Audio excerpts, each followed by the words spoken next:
खूप दिवसापासून ऑनलाईन ॲव्होकाडो बघितला होता आणि तो घ्यायची इच्छा खूप होती. पण काही कारण निघत नव्हतं किंवा त्याची चव कशी हे पण माहीत नव्हतं. म्हटलं आज आपण पिऊला ॲव्होकाडो देऊया खायला. तर सर्वात आधी त्याला कापून घेतलं. ज्या पद्धतीने लोकं कापतात त्याच पद्धतीने कापायचा प्रयत्न केला. त्याची बी बाजूला काढली आणि ॲव्होकाडो काढून घेतला बाजूला. आपल्याला याची एक रेसिपी तयार करायची होती आपल्या बाळासाठी. कारण की ॲव्होकाडो जे आहे त्याला कुठलीही टेस्ट नसते आणि ते बाळाच्या शरीरासाठी चांगलं असतं.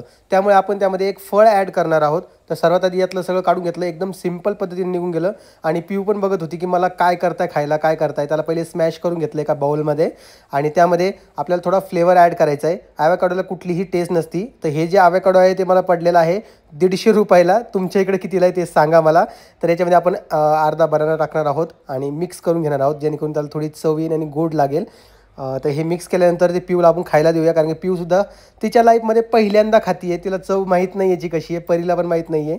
तर पिऊनं पहिले टेस्ट करून बघितलं कसं गोड आहे का काय ते बघा. जिभेने टेस्ट करून बघितलं, त्याच्यानंतर तिनं खाल्लं आणि तिला आवडलं. तिनं ते अर्धं संपवलं आणि परीला पण टेस्ट करायचं होतं. तर आम्हाला ॲव्होकाडो आवडलेला आहे, पण डेली खाण्यासारखं नाही आहे. काय चला.